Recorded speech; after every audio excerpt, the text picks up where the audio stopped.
A very good morning to you all once again. We are here at the heart of the Imperial Spanish Empire, the Escorial Palace near Madrid in Spain. And our topic today will continue to develop the thinking of the Enlightenment period and will emphasize the force in both the personality and the writings of the Swiss-French thinker Jean-Jacques Rousseau. Before going into some depth about Rousseau's personality, intellectual force, writings, we need to speak a little bit more about the development of the Enlightenment tradition in the 18th century. Previously, I have attempted to divide up the Enlightenment into an early, a middle, and a late period. Montesquieu, who we spoke of last week, or 2 weeks ago, I should say, represents the middle period of the Enlightenment, the encyclopedia movement that begins in the 1750s, and Montesquieu, with his publication of The Spirit of Laws, is part of that particular middle term period in the Enlightenment.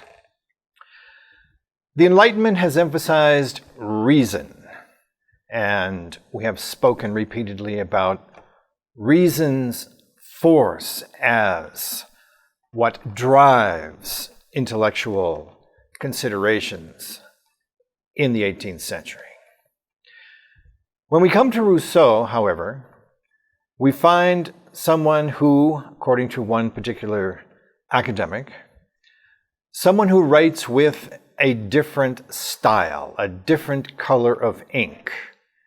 It has been said that Rousseau should be more closely linked to a counter-enlightenment. And the reason for this is that while Rousseau is certainly an enlightened individual, there's no doubt about that, he does not follow the Enlightenment enthusiasm for reason.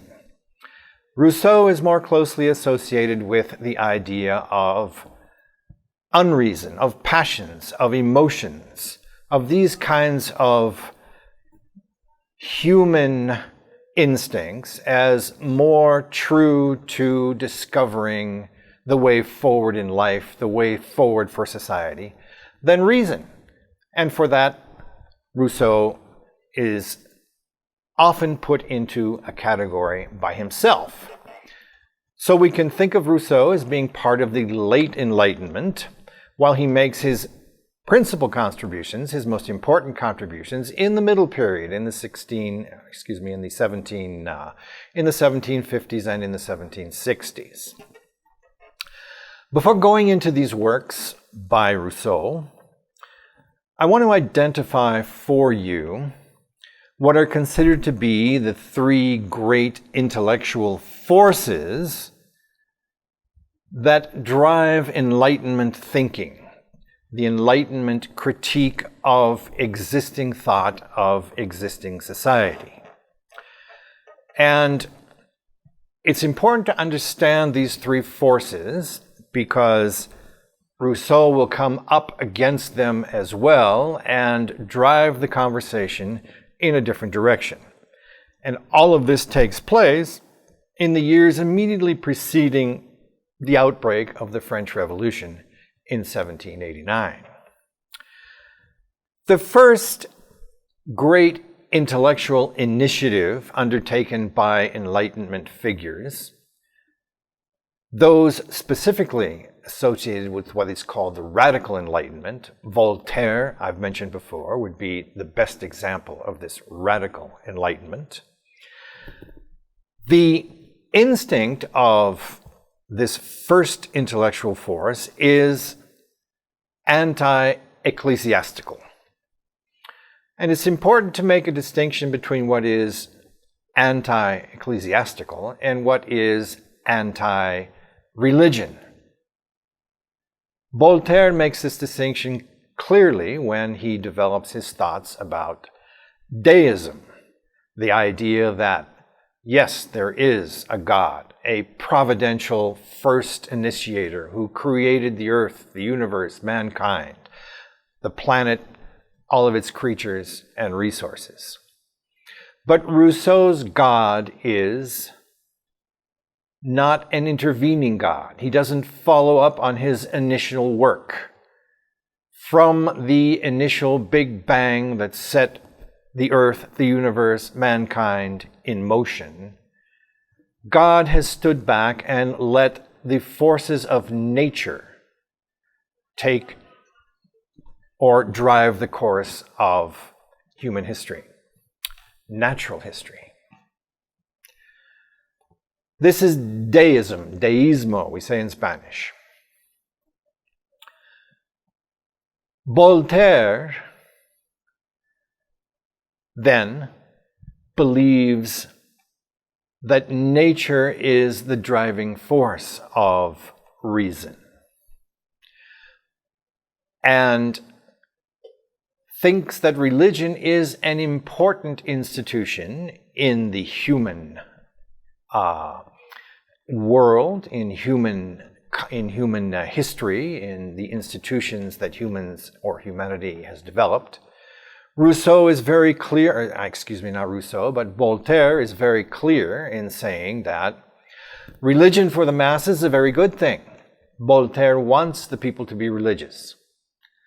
So when I say that there is in the radical Enlightenment, in Voltaire's Enlightenment, an attack on the church, on the ecclesiastical institution, what we mean is the mundane, day-to-day workings of that institutional force that we call the church. The church, by the radical Enlightenment, is seen as a corrupt authority. It is seen as an authority that also corrupts human beings. Voltaire sees this as well as Rousseau. But Voltaire is in line with other Enlightenment thinkers in formulating a withering critique against the church, sustained decade after decade after decade, which ultimately weakens the institutional capacity of the Catholic Church, and not just in France. The 18th century then sees for the first time a sustained weakening of the institutional church, not the belief in God, not the belief in his importance to the human condition, not in God himself, but the institutional church. That would be the first great force that drives the Enlightenment forward over the early, the middle, and even the late decades, and this will not, as a force, culminate until the 19th century. Indeed, liberalism in the 19th century acquires very anti-ecclesiastical thinking in its continued criticism of the church as an institution that impedes progress. The second great institutional or intellectual force that we find sustained throughout the 18th century is a rationalist social philosophy.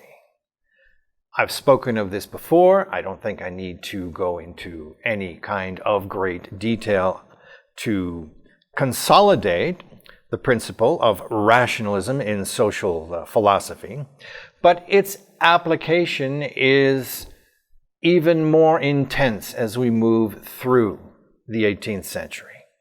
The extension of what is a rational approach to scientific problems continually invades the social and the human sphere of existence. The idea that you can extend the principles of reason, of drawing conclusions, of even scientific investigation in the human area is continually supported by the rational philosophy. It is believed that the reasonable person, the rational person, is the one who will most sustain the idea of progress. This idea is constantly reinforced in the 18th century. I think of these three intellectual forces, the last one here is the most important for our topic today, Rousseau. And this last intellectual force has to do with the gradual but constant weakening of what has considered, or what European civilization has considered to be, the foundational blocks of society and status itself. Once again, we come back around to the idea of an estate-oriented society, what we have called in Spanish, sociedad estamental, where different groups, often referred to as corporations, sometimes referred to as states, different groups are granted privileges, rights, licenses, offices, places in government on the basis of their social rank. And this is the way society has been run since the Middle Ages. As I've said to you before, this estate-oriented society grew out of the church's increasingly necessary drive to control its institution after the papal revolution of the 11th century. In St. Thomas's writings, we find the justification for this kind of ordered society, the pyramidal society, the hierarchies, where the inferior serve the superior on up to the top of the pyramid. This idea is being weakened. It is weakened by economic forces before it is weakened by intellectual and political forces. This is not to say that I'm making a Marxist or an argument driven by economistic principles. What I'm saying is, and we saw it a few weeks ago in Harrington's thought in Oceana, that there are new priorities merging in groups who are finding new opportunities. Think of Hobbes's idea about the silence of the law. If we have a government that practices legislating less, then there are more spaces open in that silence where people can exercise individual freedoms. These spaces are more available in a country like England for reasons we've talked about. They are less available in a country like Russia or Germany, Prussia especially. And they are then somewhat available, less so than in England, more so than in Prussia, in a country like France. French thinking is increasingly aware of a greater community out there that has a demand to be taken into account in the considerations of government. This has been called at times the discovery of the community in the 18th century. There is a wider society out there than the narrow hierarchical society that is sustained by this estate-oriented society that we've been talking about. Rousseau is not the first one to discover this new community, this wide-ranging community, this, if you like, national community.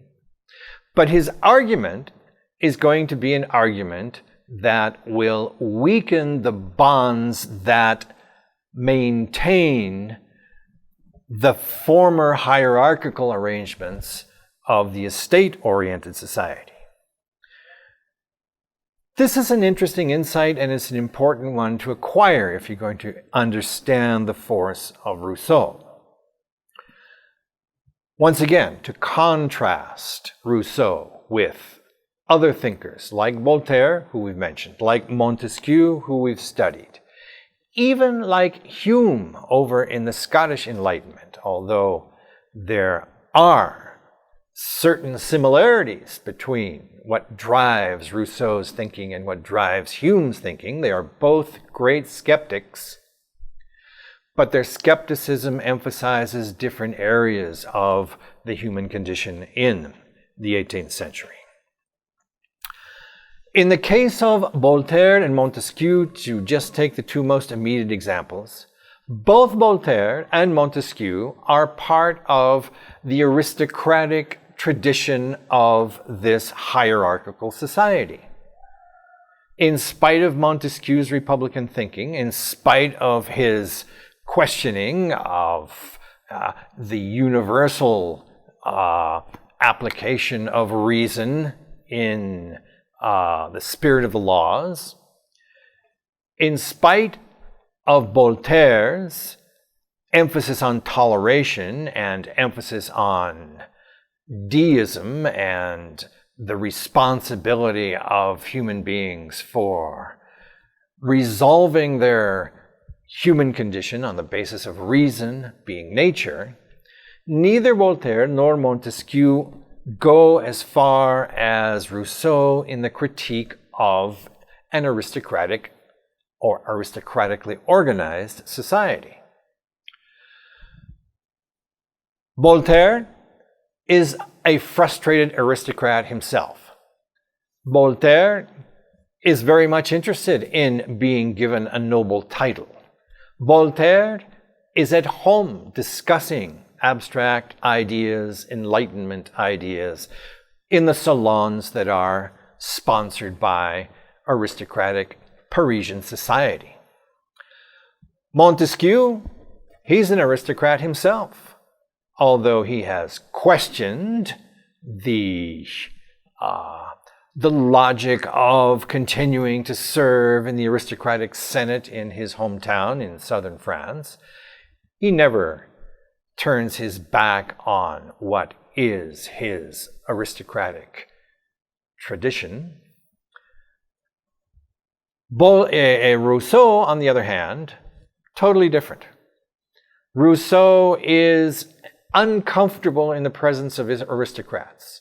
He even harbors some kind of resentment, often manifested in his writings and in his pronouncements in the salons, against aristocrats. Rousseau's argument is ultimately anti-aristocratic. And his argument then, his critique of this ordered society based on social rights that are different for groups, corporations, levels of nobility, levels of churchmen, goes against the grain of most Enlightenment thinking at this time. Hume is not against leveling the existing social arrangements in England. Montesquieu is not in favor of leveling the existing social relations in France, nor is Voltaire, nor is the vast majority of Enlightenment thinking, either in England or in France or elsewhere in Europe, in favor of leveling. This is a misconception about the Enlightenment that continues to this day. The Enlightenment essentially is a movement for reform, The Enlightenment essentially is a movement run by elites. The Enlightenment is something that only reaches the upper 15, 10, maybe less percentage of the European population. Or put another way, the vast majority of the European population is essentially untouched by the Enlightenment. The Enlightenment is a force for reform. It's not a force for revolution. And the confusion only comes about because of the meeting of Rousseau and his thinking, his anti-Enlightenment thinking, and the French Revolution, which breaks out once again in 1789. So please keep that in mind. As the first slide points out here at the bottom, the 18th century is a process of endless questioning of moral attitudes, their validity, questioning of utility, questioning of legal inequalities, questioning of privileges, questioning of the church itself, questioning of a rights-based society based on social station. And increasingly, the 18th century, the thinking produces an abstract individual within an increasingly restless social community. Moving to the second slide, here we have the basic list, not a comprehensive list, the basic list of the writings by Rousseau. His lifespan of 76 years from 1712 to 1778. You may notice that he is almost an exact contemporary of Hume, who we saw last week, lived at the same time. I want to briefly mention the context in which these four works are produced and their importance to an overall theme within Rousseau's thinking. The idea or ideas that unify Rousseau's work is, once again, his hostility towards the idea that reason itself is the all-seeing force to solve the problems of the human condition.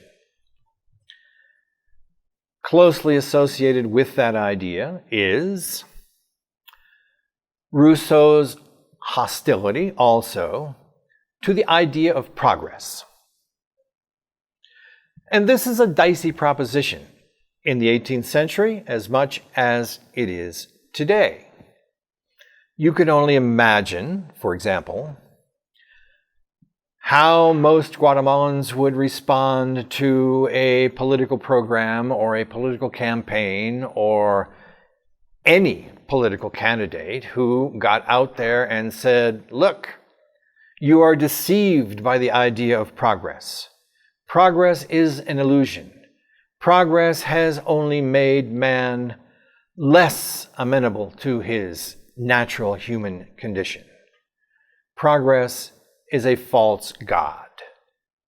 Well, this is essentially what Rousseau is saying in the long run. And that, again, explains the idea that he writes with a different kind of ink, a different color, a different style. The Enlightenment thinkers are totally enthralled with the idea of progress. Voltaire, Montesquieu, the encyclopedic movement, Hume, Burke.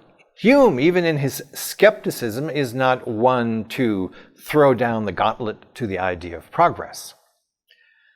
Rousseau, on the other hand, often stands alone in the 18th century as a voice contrary to the idea of progress. This means then, by extension, that Rousseau is anti-utilitarian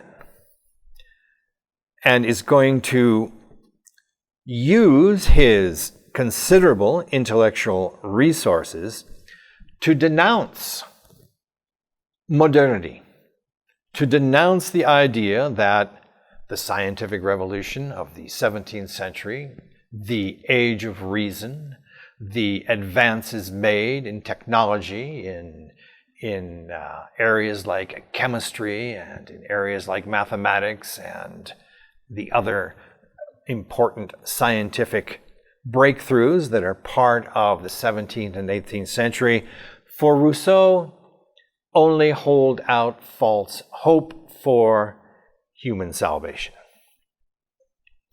This is the theme of his first great essay, at the top of the slide there, the Discourse on Science and the Arts. This is what makes Rousseau initially famous within the intellectual circles of mid-18th century France. Published right on the cutting edge of the encyclopedic movement. There are, in the 18th century, competitions for writing the best essay. The best essay is published in a volume of the encyclopedia. People are invited from all over the country to make a contribution. This is Rousseau's contribution, and it wins a prize. But far from a work that celebrates the advances of science and the arts, what Rousseau is essentially outlining in this book is a critique of what science and the technical arts have produced. For Rousseau, they have produced an inhospitable human condition whereby man is turned into a mechanically driven, socially bound, essentially restrained individual. In this essay, Rousseau makes his argument for progress being the reason for the misery in the human condition. Progress is not leading us to happiness. Progress is leading us to be more miserable. Now, there are some profound lengths to which this kind of thought can be taken, even today. Before I've asked you to think about just how happy you are constantly consulting your smartphones as you're doing right now because you don't think I see you. But I've said many times that I doubt that the advance of an instrument through which we constantly entertain ourselves and fail to develop an attention span that goes beyond several seconds of time is not something that ultimately is making us happy. It's making us distracted. It is making us unable to focus on important ideas, unable to converse because we can't focus on a train of thought or an argument over anything longer than 30 seconds, if that long. And ultimately, and I've heard this confession from you many times, that this instrument with which you entertain yourselves constantly does not ultimately make you happy. And it won't. It will only distract you. Well, Rousseau is making a similar kind of observation about the existence not of the elites that entertain themselves in the salons of Paris in the 1750s. He's making an argument about the community of Frenchmen in general, the community of humankind in general. that we are misled into believing that progress is sustainable. Progress is the way forward to happiness. Progress will give us a better, more useful life in the long run. Many people will critique Rousseau for this, and many people will develop the idea in even more sophisticated directions. The important thing here to understand is that Rousseau is making an anti-Enlightenment argument in his first essay through which he gains fame. 5 years later, Rousseau is back writing for another essay contest, and in 1755 produces probably his most famous essay, because it essentially is the lead up to his great work published almost 10 years later in 1762 on the social contract. This 1755 essay, the Discourse on Inequality, goes into greater explanation of the historical, really the anthropological evolution of mankind from his primitive state up until modern times, but concentrating on what Rousseau considered to be mankind's moment of most happiness. Rousseau, in this essay, postulates the coming together of human beings in very primitive times to form clans, to form tribes, and to ultimately realize that in speech you have the initial jumping off point to human accelerated development. With speech, Rousseau says that mankind can finally articulate its needs, its wants.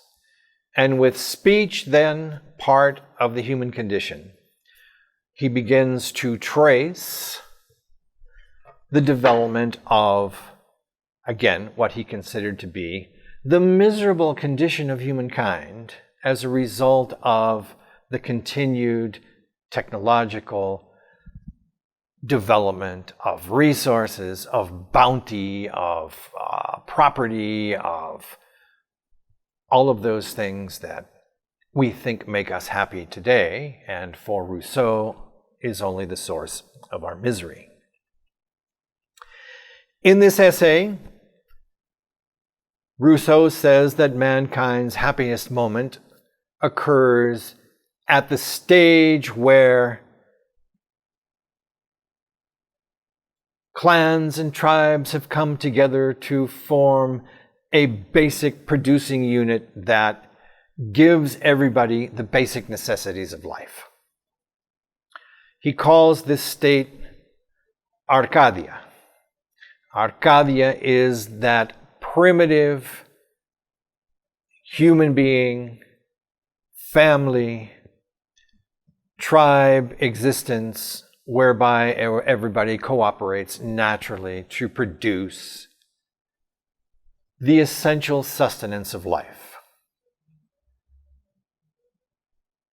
We have not reached yet the stage where we produce an abundance, we produce an excess, we produce for a market. No, we produce just for the consumption of the local tribal units. For Rousseau, this is happiness. This is when man is at his most natural,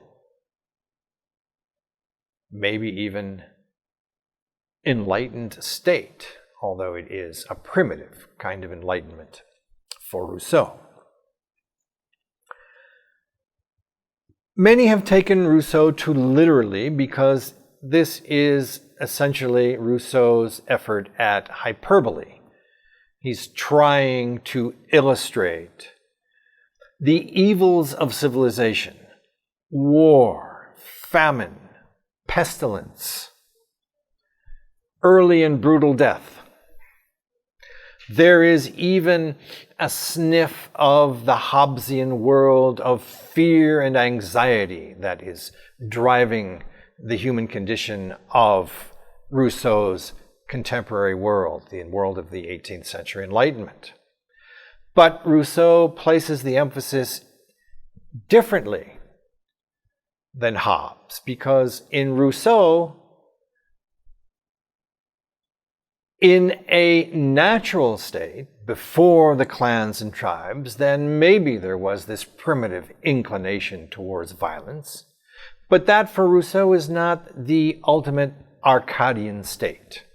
You must achieve this basic community-based primitive producer society for sustenance, for subsistence, to achieve this happiness. And so in his natural state, or her natural state, man or woman is not, as Hobbes would have it, constantly at war with one another. Whatever the case, Rousseau, in his second great essay, did not win a prize because he broke the rules. He went beyond the established parameters. It was too long, perhaps twice as long as the rules had stipulated.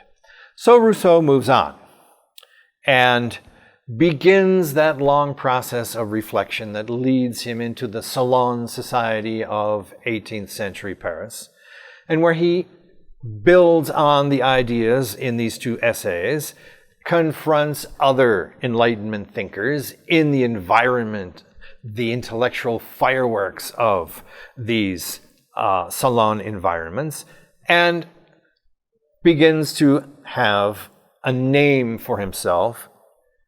Probably at some point in these years, he was saddled with the accusation of being l'enfant terrible of the French, the enraged child thinker, is something that Voltaire would have said about Rousseau at this time. The next great contribution, although Rousseau goes on to write a romantic kind of novel that essentially lays out the style and the mechanics of the modern romance novel. He does this in the 1760s with his novel, Héloïse. But his next important work is his pedagogical philosophy, his idea of how human beings educate themselves, what the best kind of education is. And this is interesting because it continues to be appealing to the human potential movement of the late 20th century, which puts emphasis on learning by doing. It might be troubling for some people here at the university who are now discovering the virtues of the human potential movement in facilitating group dynamics, in learning by doing, to learn that it is Rousseau who initially formulates the basic critique of hierarchical educational structure. The idea that you should be filtered through a grade-based learning process from grade school, kindergarten to grade school to secondary school and on to college. The idea that in the university there should be a first year, a second year, a third year, a fourth year, a process of acquiring credits through professors who are constantly building on blocks of knowledge that you acquired in a previous time. This is the traditional idea of structured hierarchical education that Rousseau critiques. And he critiques it in this book, Émile, often referred to just as Émile, but it is a book on education. It is Rousseau's explanation that the best way for a child to learn and make his way through the world is to learn by experience. You learn by doing. And of course, there's only one drawback here, is that if you have no one overseeing or no one giving you feedback on what it is you're doing, no one providing you with a means to process what you're learning, if you learn that by sticking your wet finger into a socket that gives you an electrical shock, well, if you survive that electrical shock, that is all well and good. If the shock is good enough, strong enough, it may kill you. So there are drawbacks to this kind of learning by doing, as long as the doing is not fatal. Nevertheless, as I say, Rousseau, with his critique of structured education, has introduced the idea that human progress, human potential, is something that comes about through experiencing, not by memorizing. Now, there is, I would argue, much leeway between the learning by total experience and the learning by total memory. I think both are important. I've always argued in favor of memorization because it helps to consolidate neural pathways within the brain. Something important for young people to do as their brain evolves over time to its natural final stage in the 20s, in the 20-something age category. But we should understand that the Enlightenment salons are, to a great extent, or to a considerable extent, experiences in polemics, in arguing in one direction, arguing in another. It is not a consensus-building arena, it is an arena of being polemical. Okay, so we've set the stage then for Rousseau's final contribution on the social contract, written in the same year as Émile. Rousseau's ultimate contribution to contrarian thinking about utilitarian progress. Moving on to slide 3 then, quickly. We have there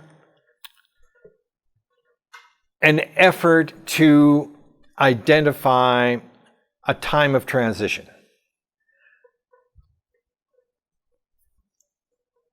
This transition from the late Enlightenment period of the 1770s up to the outbreak of the French Revolution in 1789. It is over this time frame, which is not symmetrical. It's not necessarily a 10-year period. It's an idea here as I present it, that there is a time of settling, a time of conclusion reaching, a time of deciding who's right, who's wrong, and in which direction you, as a member of the National Guard there in the city of Paris, you as a lawyer in the city of Lyon, you as a shipbuilder down there in Bordeaux, if you are affected at all by Enlightenment thinking, by what other people are talking about, by the rumor mill, a time of settling that is going to be reconciled in the 1789-1792 3-year period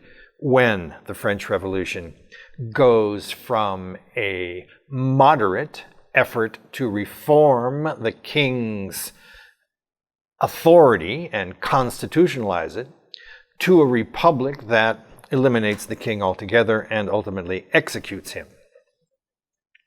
So, by this time, the 1770s, the 1780s in France and elsewhere in Europe, rationalism, constantly practiced, again, not necessarily by Rousseau, because Rousseau is not the controlling force of Enlightenment thinking. He is an opposition force, a contrarian thinker. Rationalism has elevated the principle of social utility beyond the previous criteria that looked at tradition, custom, as the basis for social arrangements, sociability, what was called sociability in these times.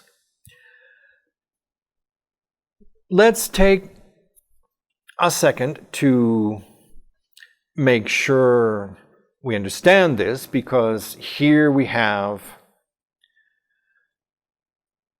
a chance to review what we talked about at the end last week in terms of Edmund Burke's thinking.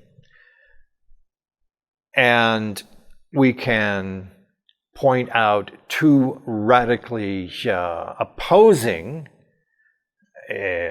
thoughts and a point of commonality that nevertheless exists between Burke, and our topic here, Rousseau.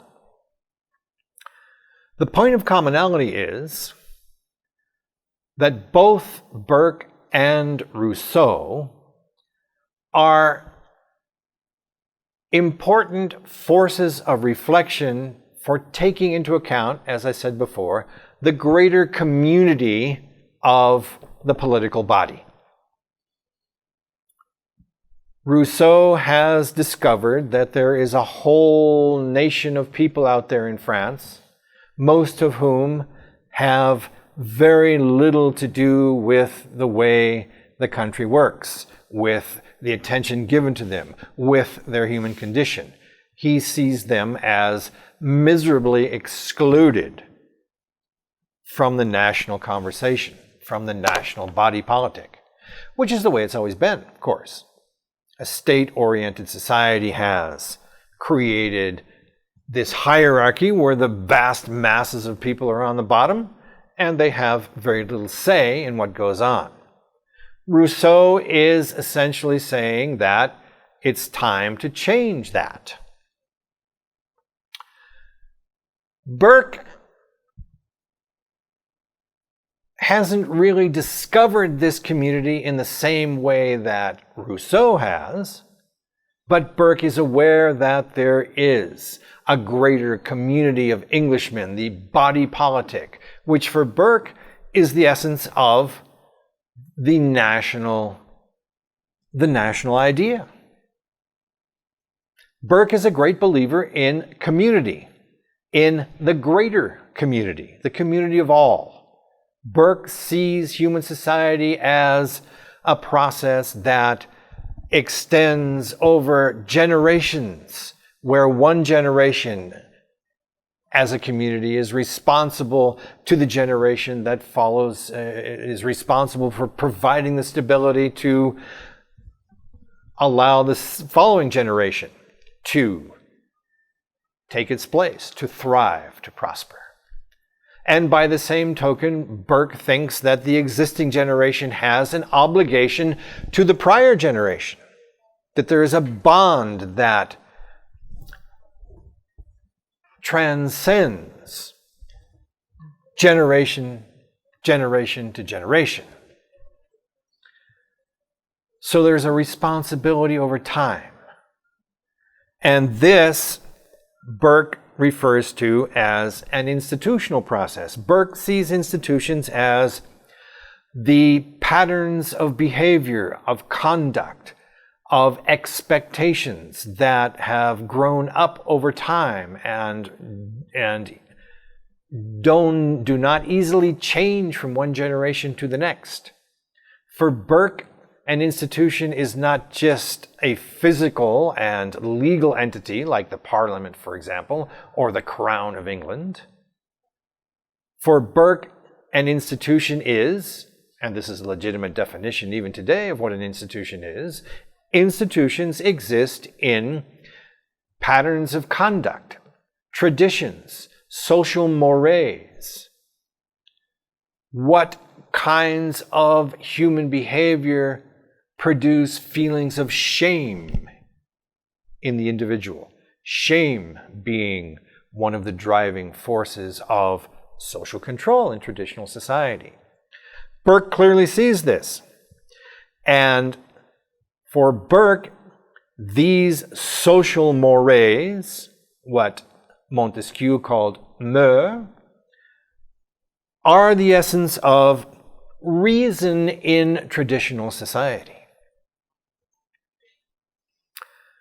Rationalism in the 18th century has driven this idea constantly into a corner where traditions and customs are no longer the content of what humans use to decide moral questions. Rationalism has created a quasi-unitary way of thinking about how humans reason. The idea of universalism that Montesquieu even critiqued at one point is one of the basic ideals of the 18th century rational frame of reasoning. That if we all could reason, if we all had the same ability to reason, then we would develop the same conclusions. We would all understand the importance of progress. We would all understand what it is that drives human beings forward. Obviously, this is an ideal more than it is a reality. It is a belief. The idea that reason will take the human being to the same conclusion in every historical space, in every geographical space, is something that modern science has criticized and discarded as an ideal. Nevertheless, it's real.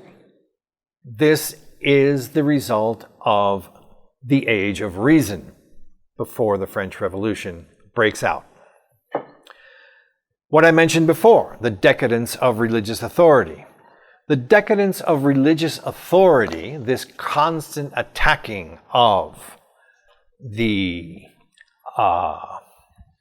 ecclesiastical institutions, the structure, the decision-making, the earth-bound interests of the church have been attacked constantly over the 18th century. And so the Enlightenment, the mature Enlightenment period has reached the conclusion that we need to find a substitute for the religious foundations of our ethical principles. We need what some in the 18th century called, and Rousseau would be among these some who called it, a secular morality. The idea that we can achieve a moral existence without a religious force driving our actions, our behavior, is a very radical idea in the 18th century. It's not considered to even be within the realm of the possibility. But the attack on the on church structures and institutions has made this, then, possible. The constant questioning of the social order, the third the third item here that we've been talking about, a social order founded on status. The idea that there are natural aristocracies, that some people are born to lead and others not so much. This idea, which sustains hereditary privilege, nobility, even the privileges in the church, is increasingly considered to be a limiting, a dominating force in society that should be questioned and removed. This questioning, again, is in favor of developing a secular social order. The idea that the church should be removed as an equation in political existence becomes a thought often achieved within the Enlightenment thinkers. This constant questioning of traditional forms of social organization, of traditional moral principles that ordered society, means that there is on the horizon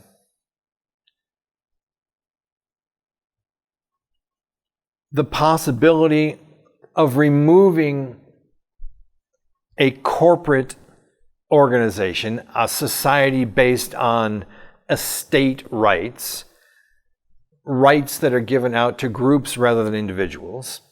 And this thought, as it becomes increasingly attractive towards the end of the 18th century, is going to send a chill through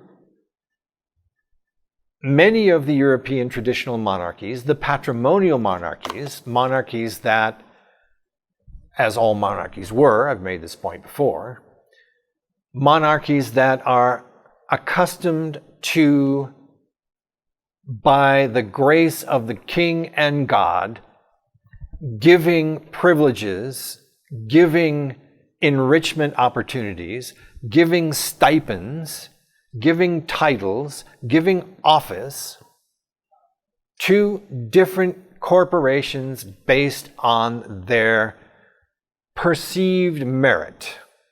And who is it that defines the perception? Well, it's the king himself, obviously. By the late 1780s in France, this kind of society has pushed the French monarchy into a fiscal crisis. And this fiscal crisis is the principal motive for calling the states together in 1789 to reform the entire process. As the reforming of the process got underway, Rousseau came to the forefront, not himself as a participant, he died in 1778, but as an influence on the thinking of those coming to the Estates General in 1789, that their responsibility is to represent the entire French community rather than represent a particular corporation to which they belong based on traditional social orders. The French Revolution actually breaks out when the king decides to close down the Estates Convention, and the convention itself decides to rebel and meet elsewhere without the king's blessing and declares itself a national assembly. The first time we see in European history that a body politic representing originally different corporate interests, the nobility, the church, the bourgeoisie, the middle classes, come together and decide that it's time that they all meet as one body and represent the national interest. And this is a radical idea because it's the king. heretofore who has represented the national interest, and now it's going to be a body politic elected, selected through a process of voting that will bring representatives together to speak in the name of the national interest. This is purely Rousseau. Into the fourth slide. Rousseau then can be considered the great precursor. The great precursor of what? The modern democratic revolution. Whatever that means, and I'm not going to try and explain it here. We'll talk about it more as we move through the weeks following. Rousseau is then an opponent to the rationally organized, bureaucratically structured, hierarchically arranged state, the reformist state. Rousseau then represents these 6 different ideals. We can check them off. We've already mentioned most of them. A movement against hierarchical order. Rousseau's vision is one of nature and natural order, as in harmony. Rousseau's ideal of the common man. Rousseau celebrates the presence of the common man in this process like no one has done before. So, in that sense, Rousseau is the original Democrat.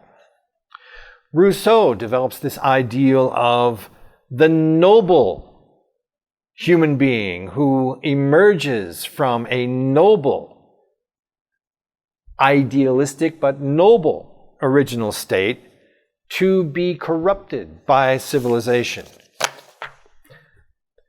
The most controversial element that we have in Rousseau's social contract has to do with the idea of a general will. And you really need to read more about this because the idea of the general will, which is the basis for how Rousseau sees democratic decision-making, is a confusing concept. The general will, ultimately, for those who criticize Rousseau, is seen as the necessary obligation of the individual to prioritize community preferences, community good, to individual preferences, to individual good. One way of putting this, and I'm not saying that this is the correct way of understanding the general will, but this is the way the general will is generally understood, that you achieve freedom by sacrificing your individual interest to the community interest. The community interest is prior, more important than the individual. Now, that's a gross simplification of what Rousseau is actually saying in his discussion of the general will. In what is essentially a superficial presentation of Rousseau's political thought, it would be impossible to go into all the different dimensions that Rousseau takes into consideration in defining his democratic principles. Let me just point out 2 things as important here. One, Rousseau is not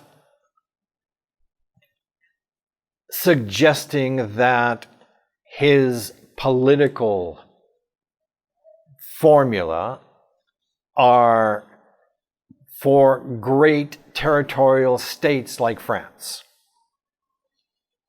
This can't be pointed out too much. Rousseau is most interested in a civic republican tradition, and we've talked much about that, and so we don't have to go into it again. But Rousseau is from Geneva. Rousseau is interested in civic republicanism. Rousseau is developing these ideas, democratic or otherwise, for the community-oriented civic tradition of a free republic city-state. He's not talking about the nation of France or the entire country of England, for that matter, much less the United States or all of Guatemala. Rousseau must be read in context and, as I point out many times, Rousseau is not responsible for what others did with his thought. The misguided use of Rousseau has been legion in the 250 years or so since his thought became popular at the outbreak of the French Revolution, or at the mature period of the Enlightenment. The concept of a community of citizens, then, the last check mark there on slide 4, refers to this civic, virtuous community. And that's the other limiting, or the other second thing to say about Rousseau's idea of general will. It has parameters. It is not a loosely defined, wide-ranging, universally applied, intensively applied concept in politics. Rousseau is concerned with the social community as an ideal, and this community has rights and interests that must be taken into account. That's the democratic idea. This is the idea that then could be extended to any country. But he's not saying that the general will necessarily work out all of the contradictions from a community of civic republican traditions like Geneva to a large country on the verge of revolution like France. So, finishing up quickly here with slide number 5, I want to reinforce an idea that I stated previously. I said the Enlightenment was not a revolution-based set of ideas and principles, not an intellectual force that insisted on radical social change. The Enlightenment is reformist. And Rousseau is the same way. And this is the irony that Rousseau has become, because he's the enfant terrible of the French Revolution, Rousseau has become the symbol of incendiary, violent, bloody revolution, when Rousseau himself is opposed to revolution, opposed to all forms of sudden or unpredictable change. Just because he opposes revolution doesn't necessarily establish consistency with his other characteristic, which is hostility to social, economic, geographical mobility that is present in modernity. The idea of mobility, an idea that liberals are very fond of, is a revolutionary idea. And so it should come as no surprise that Rousseau is somewhat hostile to this. This is really the principal reason why liberals should be suspicious of Rousseau. Rousseau is a Republican thinker in Machiavelli's tradition. Rousseau hated the prince, but he loved the discourses on the first 10 books of Titus Livius, who we've talked about frequently in terms of our discussion of republicanism. Rousseau's ideal, nevertheless, is the Roman Republic, the Roman legislator. The Roman legislator because the Roman legislator represents legislation by the people. And Rousseau constantly will insist on the people as legislator. But he doesn't mean Athenian direct democracy. Rousseau doesn't like Athens either. Rousseau doesn't like direct democracy. Rousseau criticizes Athens' direct democracy and the idea that in an assembly every citizen should be there to make a decision, to vote on something, up or down. Rousseau's point of reference in ancient civilization is Sparta. Rousseau dislikes monarchy, but celebrates Sparta because of its institutional and jealous definition of citizenship. In terms of social and community ideals, Rousseau is Jeffersonian, before Jefferson. This is why when you speak of Jefferson in the tradition of the Republic in the United States, the Jeffersonian Revolution is considered to be the revolution of yeoman farmery, of yeoman farms, of small agrarian capitalists. This also is Rousseau's ideal: local, small scale, agricultural, not commercial, not Hamilton. Deeply conservative ideal when it comes right down to it, although revolutionary at the time in terms of how it changed the face of the United States in the pre-Jacksonian era. So, there's the puzzle. The puzzle is this. Rousseau voices ideals that animated radical thinking from the 1760s up until the present. There are three mentions again of his works. We don't need to go into them again. Slide 6 is essentially a summary statement of Rousseau as a founder of the Romantic tradition. Rousseau is a pre-Romantic, and this is another reason that he should be considered contrarian in the Enlightenment tradition. Once again, a different style, a different ink. Rousseau represents the rebellion of sentiment over reason. He prefers instinct over great intellectual systems. He uses myth, folklore, folk tales, rather than the reality that history may present us with. This is part of what his noble savage thinking was all about. Rousseau believes that thoughts should be expressed with great emotion, against the idea of the self-controlling, self-centered intellectual, always in control of his thought process. Rousseau is concerned with individual liberty. And this individual liberty, individualism, what essentially it means is that it is against this corporative existence that existed or was the Western tradition in previous times. Rousseau appeals to youth. Rousseau is an attractive thinker for young people because he represents rebellion against authority. And finally, Rousseau, as the Democrat, I guess against or instead of the aristocrat.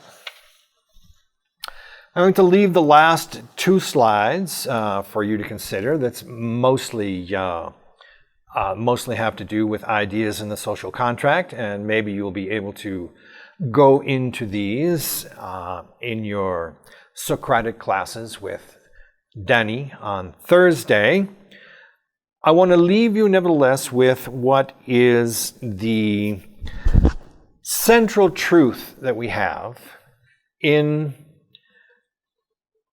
Rousseau, in his thinking, in his political thought, because we're in a class here that's concerned with political thinking, obviously. And the central truth in Rousseau is the fact that we have conflicting interests. This is an idea that runs through all of political thought. We are human beings, we have different interests. And the fact that we have different interests means that we're going to have, at some point, conflicting interests.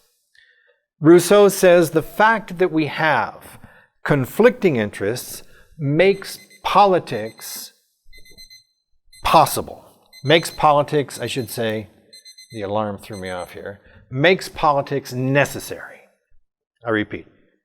The fact that we have conflicting interests makes politics necessary. If we don't find a political solution to our conflicting interests, we're going to run up against the illogic of violence, of bloodshed. And the fact that we have common interests makes politics possible.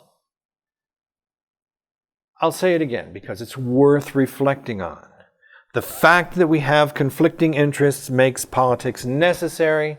The fact that we have common interests makes politics possible. So we have in Rousseau that classic Republican idea that human existence occurs both as an individual experience and as a community experience. And the reconciliation of those two dimensions of human existence continues to be the dilemma that we'll have going forward, and certainly we'll see it was not resolved as a result of the French Revolution. Thank you.